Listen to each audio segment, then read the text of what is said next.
fois en Guinée. ñu gagné leen 2-0.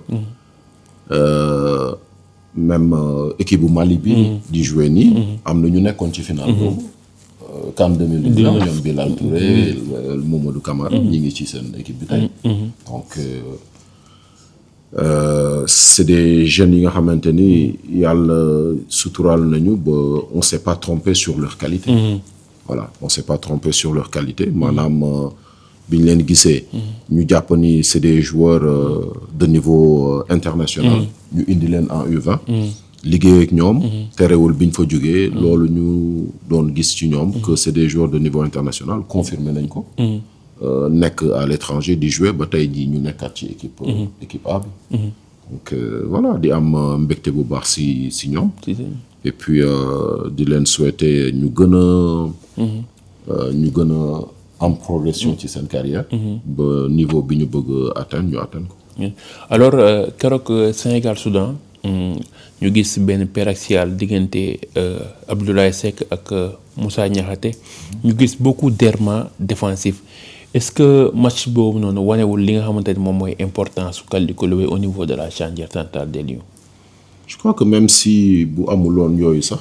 l'importance de Kalidou c'est pas que match boobu moo koy wane. ñëpp xam nañu importance su Kalidou Sadio Gana Edouard. ñëpp xam nañu seen importance ci équipe bi. donc pour man du match boobu rek mooy wane importance su Kalidou. voilà il faut que je pense ñu gën leen fonk. voilà et puis xam ni tey jii nii équipe bu Sénégal bu tolloo fii aussi. ñoom ñi ngi si bu baax a baax. ñu bañ leen a rek sànni xam nga sénégalais moom bon nit sax moo mel noonu. dañu bëgg lu bees. voilà bu amee lu bees rek. li nga xamante ni ñu ngi koy gis démb ak bërki démb. dañuy commencer naan non nañ ko pousse. donc tey jii damay jël exemple entre Ibrahima Mbaye ak Ismaïla Sarr. da ngay dégg genre kii yooyu. tu vois Ismaïla na génn booy bi ñëw. football doxewul noonu. mais alors loolu noo gisee gars yi bëri na leen Ibrahima Mbaye dañ ko war a titulariser contre Mali.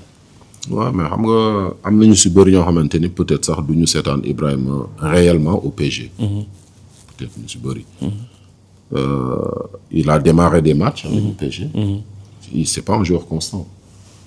Il a 17 ans, c'est normal. Tu vois? Il a 17 ans. Les matchs yu muy démarré avec PSG, peut-être il va être bon sur 15-20 minutes. Après, il disparaît du match. Donc, tu vas pas le voir. Boo amee genre joueur yooyu nag dafa am benn gestion. boo xamante ni moom ngay amee. tey yow nga nekk entraîneur. du waa mbedd mi ñoom ñooy entraîneur. xam nga ñoom seen bëgg-bëgg la ñu am. voilà dañuy émotion la ñuy waxee. voilà mais yow entraîneur. émotion boobu waruloo si topp. je pense que Pape Thiaw il fait une très très bonne gestion du cas de Ibrahima Mbaye. et parce que suba buñ ko démarré loo doxul gars yi ñu ko doon. gars yi. voilà non booy bi moom remplaçant la baax. booy bi remplaçant non nañ ko bàyyiwaat ci banc bi. donc je pense que c'est une bonne gestion que moom la Pape Thiaw nekk di def. mi ngi dugg remplaçant mi ngi def ay différence. voilà il profite aussi du travail des autres. parce que ñeneen ñi commencé. ay Ismaïla ak ñeneen ñi. dañuy sonal adversaire yi. mu ñëw doggale. voilà bu ñëwee doggale la. tey jii bu démarré mu frais. gaa yële frais. est-ce que différence boobu muy def noonu dina ko def. c'est une question qu'il faut se poser. c'est une question qu'il faut se poser alors naka nga gisee prestation yi nga xamante ni moom la Sadio Mané di def si kan on dirait que Sadio Mané a retrouvé ses jambes de 20 ans. waaw mais xam nga ñii di wax ñi daan wax Sadio dañ ko war a génne. ñooñu ils jouent contre le Sénégal sans le savoir. ñooñu c'est des Sénégalais mais qui jouent contre le Sénégal sans le savoir. xam nga tey dafa am yoo xamante ni. yàlla su ko defee si nit. da nga koy nangul. si. voilà yàlla dafa def ni Sadio dafa nekk si benn niveau boo xamante ni tey jii nii. boo demee Argentine ils ont Messi. boo demee Portugal ils ont Cristiano malgré qu'il a 40 je sais pas quoi. si tu viens au Sénégal on a Sadio Mané. pourquoi tey jii nii ñu bëgg ko jël. def ko comme benn joueur lambda boo xamante ni c'est un joueur bu xam boppam. xam nga loolu dafa am solo. xam sa bopp xam sa bopp si. voilà boo xamee sa bopp di nga xam nag ngay préparer. le jour où tu veux être présent tu vas être présent. c'est ça les grands joueurs. Parce que dans les grands moments. Dans les grands moments, ils sont là. Tu peux critiquer, hein. Si ben match ni amical ou la qualification. Ouais, mais les moments importants, ils sont là. Ils sont là te boo xoolee kan bi nga xamante ne actuellement moom la nekk di def da ngay gis ni carrément Sadio a bien préparé la CAN démb day off la woon mais da ngay gis ni mooy woon Sall ak Mamadou Lamine Camara di entraîné wu. Non, c'est-à-dire loolu du tey. loolu du tey Sadio def na CAN 2017 2019 tout ça là on l'a fait ensemble avec bi ma nekkee ak doon ñëw ak Aliou. Sadio il a toujours été comme ça.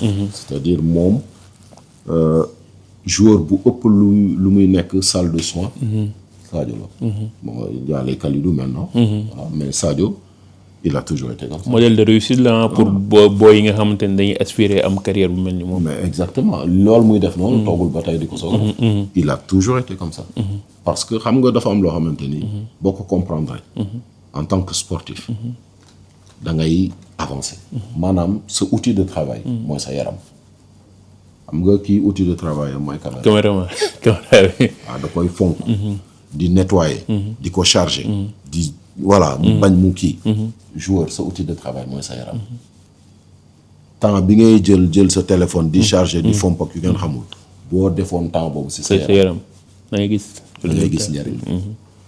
donc du rek entraînement bi ngay ñëw def ci biir terrain bi dem sa yoon. sa yaram da nga koy fonk. parce que loo am ci terrain bi moo la ko jox. tey xam nga yow boo amoon benn gaañu si tànk. du la tere ñëw fi liggéey. du la tere ñëw liggéey. parce que loolu noonu. bon sa yaram la d'accord mais du vraiment sa outil de travail. par contre le joueur à côté. bu amee gaañu si tànk bi du entraîner. du jouer ji si. donc da ngay def de telle sorte que. yooyu noonu. gaañu mënul ñàkk. mais da ngay réduire. les risques. Si. de par le travail. Au quotidien. Sadio. booy yi nekk sélection bu ñuy xool les Sadio les Kalidou. war nañu góorgóorlu. alors li may terminer rek mooy au niveau de l'entraîneur de l'équipe nationale du Sénégal ñu gis actuellement milieu de terrain moo ngi dessiné wu avec Gana Gueye Habib Diarra ak Pape Gueye mais milieu de terrain boobu naka lañ ko war a mën a animer pour am résultat bu positif. naka lañ ko war a animer je pense que coach bi mi ngi koy def mi ngi liggéey ak staffam. pour que ñu gën a performant. en tout cas am nañu complémentarité je pense. c'est pas des joueurs yi nga xamante ni tey jii nii am nañu par exemple technique ou benn Iliman. tu vois capable de xam nga d'utiliser leur corps. mais am nañu yeneen qualité. voilà am nañu yeneen qualité yi nga xamante ni tey jii def na ñoom ñu complémentaire. je pense que tey jii nii voilà boo amee joueurs yooyu noonu. façon football boo bëgg football mën nga ko football. parce que il suffit que joueurs yi am qualité technique. boo bëgg football. contre Mali benn match bu métti moo ñuy xaar mais équipe boo xamante ne day def bloc bas équipe buy def bloc bas yan façon profil ngay soxla pour contrecarrer li nga xamante ne mooy bloc adverse bi. on verra ndax Mali bloc bas lay ñëw. ça c'est déjà une question qu'il faut se poser. Comment ils vont venir. On les a vus contre le Maroc. 6 matchs de poule. Deuxième match. Pays organisateur. Stade bi fees dell xonk cur. ñuy siffler piip de la première à la dernière minute. Ils ont jamais paniqué. Ils ont jamais été en bloc bas taxaw nii di leen xaar. Ils ont regardé les Marocains droit dans les yeux. Leur montrer que tey jii nii voilà nous on est là on veut la même chose que vous. Il faut pas que ñu demee suñu xel. En tout cas que Mali dafa ragal Sénégal wala dañuy ñëw taxaw bloc bas di c'est une équipe adaptable qui s'adapte. Il faut que loolu ñu bàyyi ci xel. Mali c'est une équipe qui s'adapte. Et ils ont de très bons joueurs. Man li nga xamante ni moom laay ñaanal Sénégal. mooy que coach bi def comme li mu def seen match bi passé ñoom ak Tunisie. jël des joueurs comme Sangaré dem jouer loo leen ay côté yu kenn xamul c'est-à-dire non. des fois yooyu lay def. loolu bu ko defee. da nga naan alhamdulilah. parce que dafay déséquilibrer équipe moom si boppam. mais bu leen jëlee. les mettre ci nga xam ne position yi ñu war a nekk. seen position naturelle. Là c'est un autre match. Là c'est un autre match il faut pas que sénégalais yi xalaat ni Mali day ñëw rek taxaw mun na ñëw taxaw. tout comme mun na ñëw dem jëli Sénégal. mun na ñëw dem jëli Sénégal. alors lu ñuy terminer rek alors coach naka nga gisee la magie d'organisation de cette CAN ak décision bi nga xamante ni moom le président CAF jël muy la CAN tous les 4 ans. La CAN tous les 4 ans. à partir de 2028. oui je sais pas si yan base lañ ko jëlee. xam nga bon ñoom ñoo nekk ci instance yi di kii. mais man ce que je trouve dommage. mooy que CAN bi dafa commencer am. dafa commencer màgg. voilà dafa commencer màgg. et malheureusement fi mu commencer màgg. lañ ko bëgg a freiner. voilà parce que boo xoolee édition yu mujj que ce soit au Cameroun. que ce soit en Côte d'Ivoire que ce soit bii. nit yi léegi dañuy jóge ay Europe ak kenn xamul di ñëw.